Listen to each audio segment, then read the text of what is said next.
Capeknya.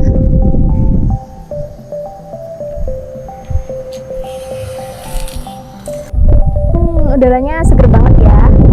Hey Salsitikon, kembali lagi dengan saya Salsa. Nah, sekarang saya dan tim Sitikon sedang berada di salah satu proyek yang ada di kaki Gunung Wilis, Kabupaten Kediri, Jawa Timur.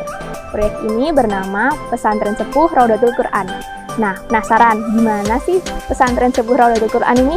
Langsung aja yuk kita ke proyeknya.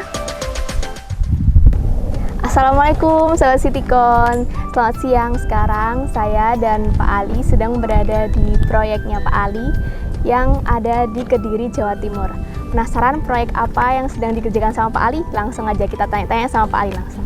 Assalamualaikum Pak. Waalaikumsalam warahmatullahi. Bisa diperkenalkan kepada Sahabat Sitikon yang ada di rumah, Pak Ali ini selaku apa dalam proyek ini? Oke, siap.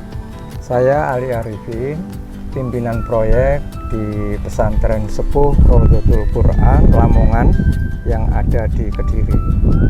Proyek ini kita mulai pada pertengahan bulan Juni 2022 dan sampai sekarang bulan September di ujung akhir. Insya Allah nanti tanggal 1 Oktober kita sudah akan bisa memfungsikan salah satu unit pesantren sepuh yang berupa villa 3 lantai. Sebenarnya pesantren sepuh ini gimana sih Pak konsepnya? Karena kalau orang awam yang baru tahu nih mungkin mikirnya pesantren sepuh nih pasti buat panti jompo kayak gitu. Sebenarnya ini gimana Pak? Oke. Jadi memang tidak salah ya kalau orang-orang memahami pesantren sepuh itu adalah pesantren untuk orang-orang yang sudah tua renta, panti jompo lah. Konsepnya hampir sama, cuman kita menitik beratkan pada santri yang ada di sini nanti adalah para usia yang lanjut ya. Tetapi kondisinya sehat. Seperti para pensiunan yang masih produktif tetapi tidak formal, mereka tidak diproduktifkan. Jadi mereka kita ajak untuk gabung di sini untuk menjadi santri, kemudian untuk menata diri dalam rangka kehidupan akhirnya yang husnul khotimah. Itu visi daripada pesantren sepuh.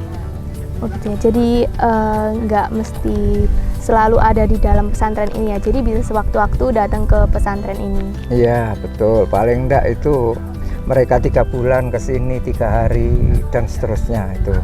Kita ambil hari-hari yang dalam tanda petik kosong bagi mereka, biasanya Jumat, Sabtu, Minggu. Kemudian kita membuat programnya apa? Programnya yang sesuai dengan mereka-mereka yang hadir di sini, yang usia lanjut. Sebagai contoh, bagaimana menjadi hamba yang bisa menerima terhadap kenyataan yang ada, atau bahasa agamanya itu bisa qanaah. Bisa istiqomah dalam kebaikan, selalu stay dalam hal-hal yang positif. Jadi tidak menjadi beban bagi keluarga dan seterusnya. Ini kalau saya lihat-lihat nih di belakang kita nih ada pemandangan yang bagus banget Pak. Ini bisa jadi sebagai healing-healingnya ya Pak ya? Gitu. Ya, memang kesan kita kalau mau tujuannya mondok itu biasanya tujuannya itu kan sama sekali rasa kebahagiaan itu dikesampingkan ya. Iya benar Pak. Tapi kita tidak ingin demikian, tetap mulia namun bahagia. Artinya apa? Sengaja konsep di pesantren sepuh Raudatul Quran ini dia berada di tempat pegunungan ya. Ini namanya Pegunungan Wilis. Di ujung sana itu Gunung Wilis itu ya. Oh ya, itu kelihatan itu ya. Hawanya sejuk, masih natural, bersih dan bebas polusi. Polusi lahir batin ya tentunya. Iya benar. Kemudian dia berada di ketinggian. Orang-orang bilang di ketinggian itu jarak antara yang kuasa dengan kita itu selembar kain pun tidak ada. Jadi umpama berdoa guyonannya itu lebih mudah untuk diijabahi atau dikabulkan. Lebih gitu. cepat tembus gitu ya Pak ya. Betul. Nah, dengar-dengar nih Pak, ini proyeknya ini menggunakan produk Sitikon ya. Kalau boleh tahu produk apa Pak? Oh ya, Ini saya sangat berterima kasih sekali ya, proyek ini sengaja dibuat seefisien dan seefektif mungkin, mengingat biaya dan waktu. Maka salah satu pilihan yang kami putuskan adalah menggunakan salah satu produk dari Citycon, yakni berupa untuk lantai itu ya, panel Citycon namanya itu. Panel lantai Citycon. Ya, panel lantai Citycon. Dan semua bangunan yang ada di sini, ada 4 unit villa, itu semuanya dirancang dengan menggunakan panel Citycon. Wah, mantap banget Pak. Nah, ini nih katanya 4 villa ya Pak ya? Iya. Nah, tiap ukuran villanya ini berapa Pak luasnya? Ya, ukuran villanya yang standar itu 4x9 ya. 4x9, kemudian di sayap kanan kirinya itu masih ada lahan 2 meter. Jadi 6x9 kalau keseluruhannya, kali 4 unit. Tiap villa ini ada berapa lantai Pak? Ada yang 2 lantai, ada yang 3 lantai. Oh, kalau yang 3 lantai ini dengar-dengar atasnya mau dikasih rooftop gitu ya Pak ya? Ya betul, untuk bagaimana mengekspos keindahan alam yang dicipta oleh Allah, kemudian kita bisa menikmati, sekaligus di rooftop itu nanti kita bisa berkumpul, bercengkerama, sambil tetap dalam kondisi tholabul ilmi ya, mencari ilmu. Sekaligus kita berzikir di sana, sehingga rasanya itu kena begitu ya bagi mereka-mereka yang berada di sini nanti. Ada hal-hal unik nggak sih Pak saat pembangunan proyek ini Pak? Ya, proyek ini kita awali dengan model wakaf ya. Jadi villa yang ada di sini itu adalah miliknya para wakif ya. Semuanya itu, baik lantai 1, lantai 2 maupun lantai 3 sudah ada yang mewakafkan villa itu. Kemudian orang yang mewakafkan itu dia punya hak apa yang ada di sini, kurang lebih 60 hari dalam 1 tahun. 1 tahun 360 hari, yang 300 hari itu digunakan untuk orang lain yang tidak memiliki wakaf di sini. Jadi artinya apa? Ada nilai tambah bagi para pewakaf villa yang ada di sini.